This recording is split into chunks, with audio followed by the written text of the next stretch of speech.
Welcome to the Church and Culture Podcast, a weekly discussion with Dr. James Emery White on the latest trends happening in culture and where and how the church should respond. Jim is the founding and senior pastor of Mecklenburg Community Church in Charlotte, North Carolina, president of Serious Times, a ministry devoted to exploring the intersection of faith and culture, a graduate school professor, a former seminary president, and the author of more than 20 books. I am your host, Alexis Dry, and I can't wait to dive into this week's conversation. All right. Thank you for tuning in to today's episode. Today, Jim, Dr. White, and I are going to expand our scope a bit. And when I say a bit, I mean a lot, because we are going to talk in response to the recent congressional hearing that focused on UAPs, that is unidentified aerial phenomenon, or as most of us call them, UFOs, let's be honest. So you may recall there has been a surge in the news in recent months about the increased sightings of these UAPs or UFOs. Well, in response, the National Defense Authorization Act required the formation of a permanent office that would research these UAPs and then provide semi-annual briefings like the one recently. So in other words, despite what stereotypes you might harbor with regards to UFO sightings, the government is taking them seriously. And today's conversation is going to take them seriously as well. Specifically, we're going to consider if there is any place in a Christian worldview for a belief in life on other planets. So, Jim, for any of our listeners who aren't familiar with some of the more recent news regarding UAP sightings, what's the latest? I think you set it up nicely. I don't know. There's a lot to add. There have been more sightings. There have been more that have been declassified. They are being taken extremely seriously, and there is a freedom and an encouragement within the military to not cover it up, to not be awkward about it, to come forward and say that they saw something unexplained and to report it. I mean, you go back 50 years ago to when these hearings were first held. I think they were overseen, I'm testing my political memory here, but I think they were by then Gerald Ford. And the response was, yeah, that was just swamp gas. So I think most people were like, yeah, that sounds like something that the men in black would say after they kind of did their little clicky thing. Yeah.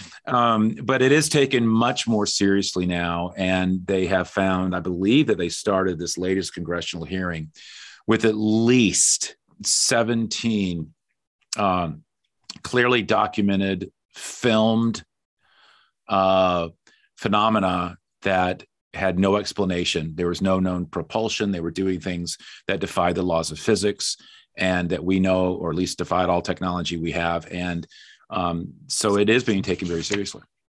You know, even having this conversation has really been a personal conviction of my own, double standard when it comes to things like this, because I hold a Christian worldview that believes in supernatural people and events throughout the Bible. I hold a worldview that encompasses a reality beyond the material world. And yet I'm like a card carrying skeptic of all things related to UFOs. And oftentimes it's because I'm not familiar, that the Bible mentions anything about life on other planets. Have I missed something? Is it tucked in there somewhere? Nope, you haven't missed anything. But it doesn't mean that there isn't life on other planets or there isn't, credence to this.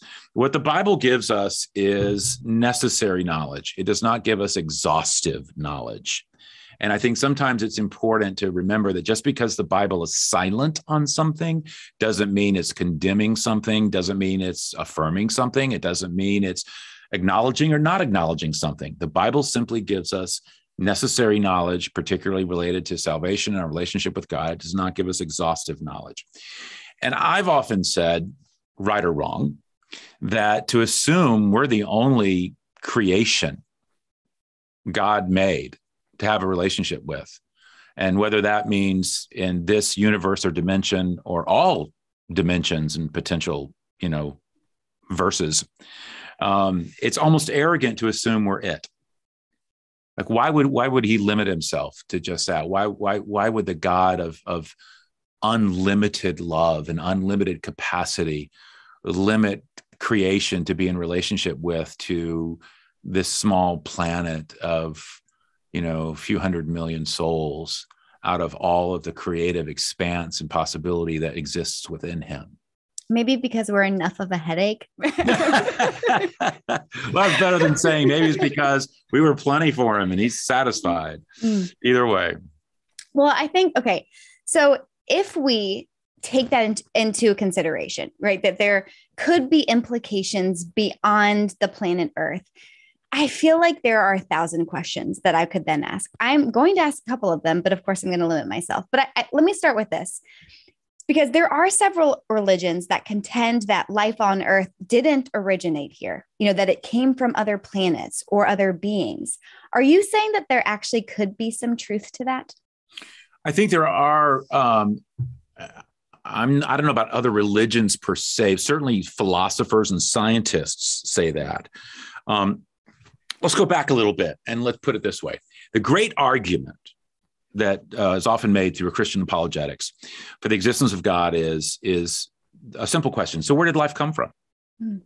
Where did life come from? I mean, you can't just say life began 3.8 billion years ago because it began evolving from a single prokaryotic cell, a single-celled prokaryotic cell. You can't just say that's how life began.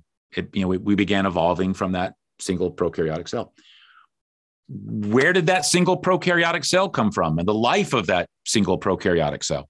So you can't just say that, just like you can't say the universe began with the Big Bang.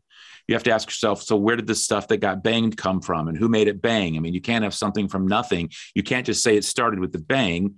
Where did the stuff that got banged come from? I mean, there's more behind it. It's just like you can't say, well, life began because it began to evolve from a single cell. Where did the life of that single cell come from?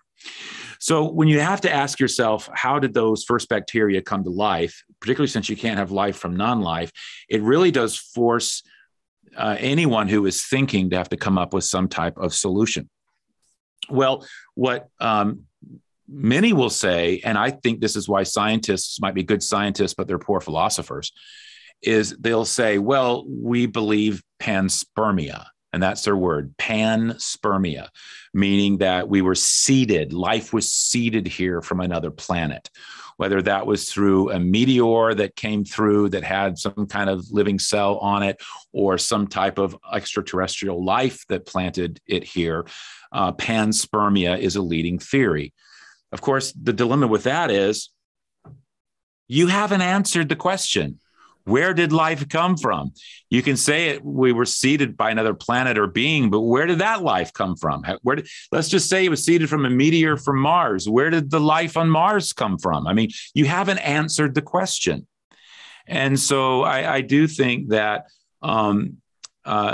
that people who want to make extraterrestrial life relevant to large questions like the beginning of life really haven't answered the question at all, because then where did life begin then? Where did that extraterrestrial life begin?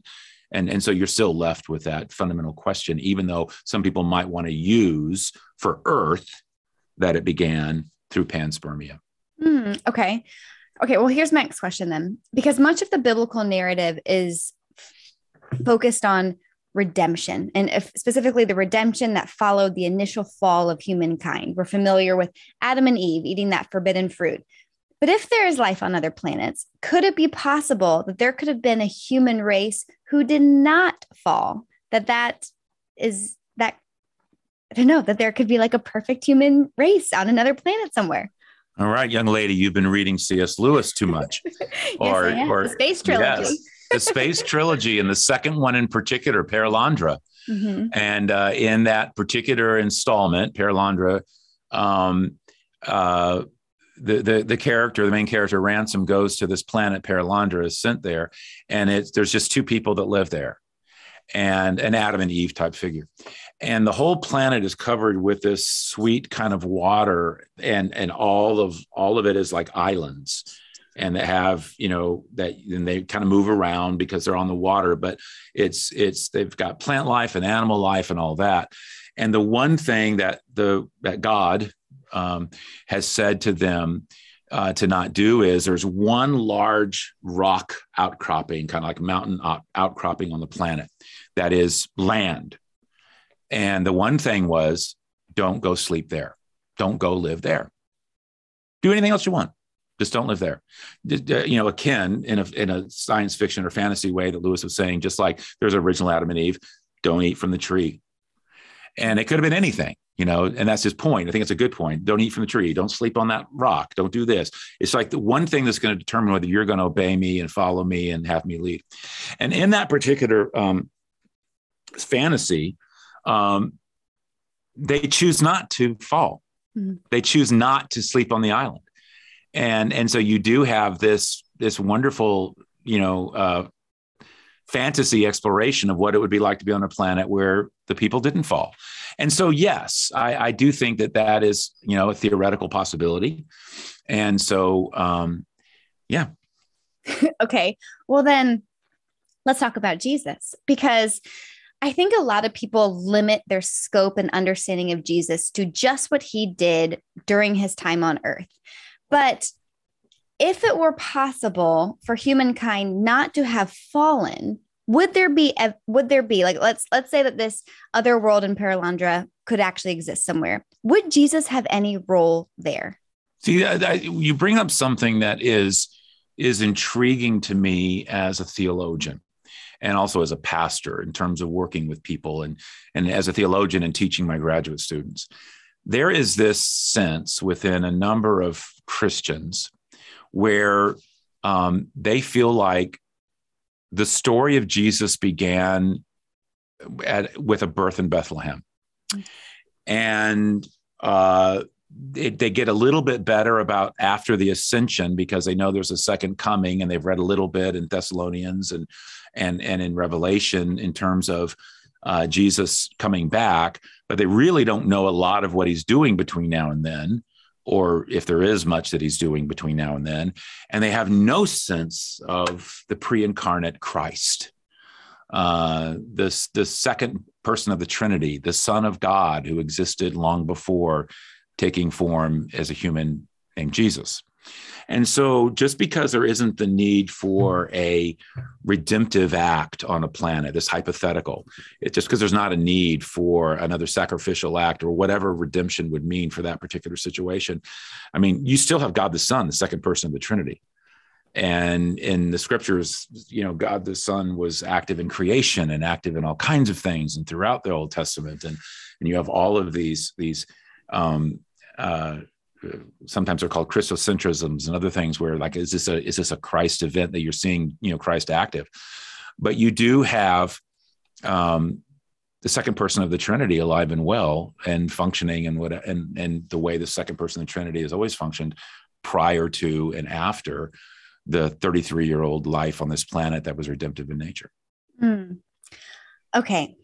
I'm going to stick with Jesus for a second because all right. I feel so I love Paralandra. I love that whole concept, but I'm super skeptical. I'm thinking even if there were another planet out there with life, maybe they would have made it a little bit longer than Adam and Eve did, but maybe not too much longer, just knowing, my own sinful inclinations. But I'm thinking Jesus's death and resurrection was meant to pay the price of humankind in general, but he came to die and was resurrected on this planet, on planet Earth. So if there are other planets with other human life, would his death and resurrection have been would that sacrifice have covered the sins of humanity anywhere? Okay, I would beg to differ with how you set it up. You assume that if there's life on other planets, it's human life. You mentioned as if humanity is the only type of life there is, or the only type of life that can be in a relationship with the living God. You also are assuming, as I continue to take you to the intellectual woodshed, you are also assuming, I'm just kidding, but you're also assuming that we're only talking about the universe or the Milky Way or the galaxies or the created, the world that we see, as opposed to other realities, other dimensions, and where we could very much be the only life in this space, this universe, this reality. But that doesn't mean there aren't other realities and other dimensions. I'm not trying to get into the Marvel metaverse, but I mean, the point is well taken that there can be that, God's power and creativity is not limited to anything. So we have no idea what other forms life can take, what other realities there can be, what other types of relationships he can be in with that which he has created. We certainly know he has created other than humans. he has created at least the angelic realm, of which there is enormous diversity. So I don't really buy that what Jesus did here was, has to somehow be extrapolated out to other aspects of life that God may have created, or relationships and individuals in whom he can have a relationship with. I think everything about the Gospels, everything about that we read, the theology of the Bible, it's very earth-centric. It's very much the incarnation on planet Earth and the crucifixion for the people of the earth. And even Revelation, which is about our world and our universe. And someone says, yeah, but it talks about the end of everything. No, the end of our world and our universe and our reality. It's not the end of all that God created. It's very explicit. It's the end of our reality, our world, our universe, our space and stars and moon and earth. It's nothing about it goes beyond our experience.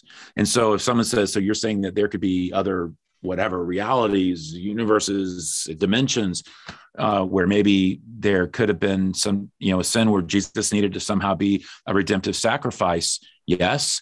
And they have their scriptures. Yes. But would there be congruence? I would say yes, because we have a God who it does not change. And so there would be congruence between the values and such of those scriptures and ours. And there would be a sense where whatever redemptive substitutionary need to pay for sin or a broken relationship with God, Jesus would fulfill that as well. It may not have been through a cross, but then again, we don't know what it would have entailed, but it would have been some type of substitution, sacrificial, some type of taking it on.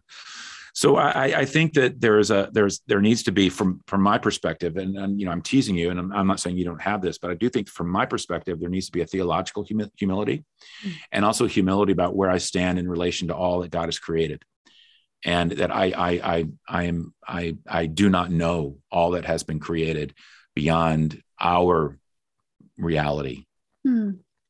Well, you mentioned Revelation, and I think that, I'm a skeptic in a lot of ways, but I think that understanding the narrative of Revelation, that we do have somewhat of a picture of how the world is going to come to an end, not all the dates and all of that kind of stuff. But I think that's kind of where I have some gray area with trying to imagine that there could be human life, or for example, that we could ever find that sometime because it's not mentioned at all in the biblical narrative, especially like the unfolding of time. And I feel like that wouldn't be a minor detail, that we may come across life on another planet. I could certainly see people making a case for the 4 horsemen or this locust army or something described in Revelation as being from another planet. But do you think that as the story unfolds throughout the Bible, do you think it leaves room for us to discover life or to interact with life on other planets? Yeah. I want to be careful here. First of all, to answer your question about Revelation and the horsemen and the locusts and various other things, I think it's pretty clear that those are all angelic in nature. And whether they're good angels or bad angels, meaning what we would call angels or demons, is another matter, but they're clearly angelic and part of the heavenly host. And so that's not, I would bracket that off from life on other planets. In terms of life on other planets, and again, I'm not necessarily saying that I don't think we should assume that it would be humanoid or, human. Yes, the only kind of life we know is carbon-based, but it doesn't necessarily mean human as we are. The third thing that I would say is that I think the greater likelihood is that God has created in other ways, but in other dimensions and realities that have nothing to do with ours. And so, yes, I do think that it would be interesting if we discovered life on other planets. It'd be interesting to see what the story was, if there were parallels, if there was a sense of the Christian faith there. If there was a Jesus figure that came, or someone that matched a Jesus figure, if there was a sense of an atonement that was made, it'd be interesting to see all of that. But I do feel like Revelation does bring our reality to a close. But again, the Bible is very, very focused on this world and this people and the people of Israel and then the church and it doesn't even attempt to broaden the scope out except to bring in the heavenly hosts at the end of it all. So it's not so much that it does it leave room for that. You have to say it does, but it doesn't mean that it invites it. I'll tell you what I think is maybe more likely. I'm really going to go out on a limb. I don't think we're going to find advanced human life. I mean, it's not going to bother me if we do, but I don't think we're going to find advanced humanoid life, carbon-based life, or something like that on other planets. I don't. I mean, perhaps very embryonic kind of life, but nothing like, a civilization. I do believe that God has probably created all kinds of life and beings for relationship with him, because he's just so big, so creative, so much love, that to think that would be limited to us and planet Earth would be surprising to me. We just don't know that story. I just think we're going to find God so much bigger, and heaven so much bigger, and everything about it so much bigger, and his love so much bigger. And we'll find that we're a part of that story, but we're not the only story. But I will say this. So what is up? Let's bring this back. So what's up with UAPs? Mm-hmm. What is up with what we're seeing that is creating so much fascination? And here's where I'm going to go on a limb. What if it's the demonic? What if it's purposeful deception? What if, because Satan can certainly do that. What if these are things meant to plant seeds that perhaps we're not alone? There are explanations for things outside of traditional faith or religion or Christianity. What if there is advanced knowledge? What if there is some sense where it's planting a seed for even perhaps what might end up being one day the Antichrist, the beast, and will make us want to worship them? What if all of this is something that is meant to be misleading, to create somehow either the seeds of doubt about faith, and where you extrapolate things philosophically about life on other planets, where you try to explain away then certain other aspects, or it lays the seed work for what will be unfolding in the end of time, where the demonic is extremely manifest and in some fairly bizarre ways. And so it'll be interesting to see. I'm just not convinced that there couldn't be something deceptive being purposefully, seeds being sown through the demonic realm to try to undermine aspects of belief. I don't think I'd ever considered that before, but that is quite terrifying to think about that. But yes, I mean, put the way that you just put it, that seems actually quite plausible. Okay. But let's say there is something to life on another planet and these UAPs. And obviously, if we're seeing them, that would suggest that they are seeking us. They are looking for life on other planets, which I think that is kind of in our scope as well. So would you say that we have a responsibility to seek out other life forms, like to seek out that existence, or we could just never do that and that would not be irresponsible?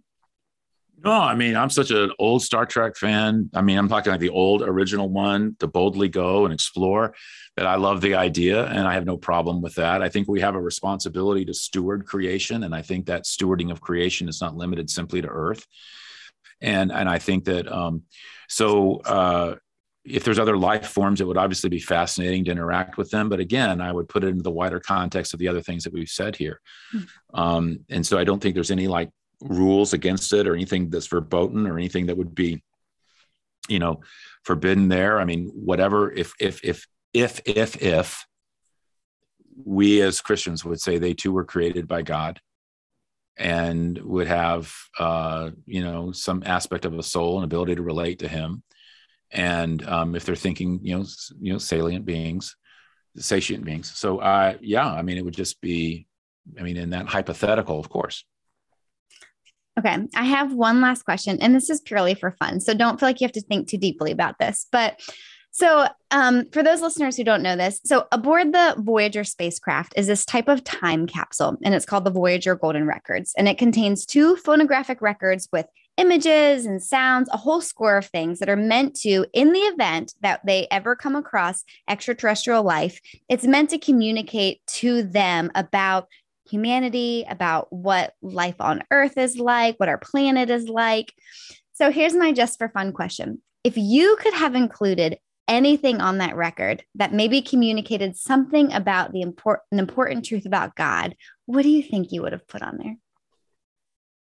The Gospel of John. Because if there really, ever was life on other planets advanced, that would be the quickest, easiest thing for them to see, read, and understand, to determine what our interaction was with the second member of the Trinity, and what his purpose and plan was. And, the word becoming flesh, you have that deep theological beginning, but you also have all of this radical kind of stories that are kept in John that are terribly evangelistic, most evangelistic of the four gospels, but also all the interactions with non-Christians and showing this grace and truth mix. And I would just say that if there's one thing that you could put in front of someone to say, this is the essence of what our experience was with Christ, it would be the Gospel of John. I love that. Well, I hope if you're listening to today's conversation, I hope you enjoyed it. I hope, though, although we got into a lot of hypotheticals, I do think that one firm thing to take away from this conversation, if nothing else, is, and Jim, if you disagree, please let me know, but is just that God is so much bigger than we often think, that it's okay for us to feel small when we're dealing with this enormous God. And I feel like that's at least what I've taken away from it. But yeah. So and it's okay to let him be big, and it's okay to be small, and it's okay to let there be mystery and things that we don't know. And it's okay to just fall back and just childlike trust in him with all of that. Well, thank you. Thanks, Jim, for putting up with my questions today and being a good sport about it. And like I said, I hope this was enjoyable for those of you who are listening, and we will have you back again next week. Thank you for listening to this week's installment of the Church and Culture Podcast with Dr. James White. We hope it was not only informative, but challenging and the start to an ongoing conversation. To stay up to date with all the latest, check out the daily headline news and subscribe to the Church and Culture blog, all found at churchandculture.org. You can even keep up with Jim by following him on Instagram, Facebook, or Twitter at James Emery White. We hope you'll join us next week. Goodbye for now.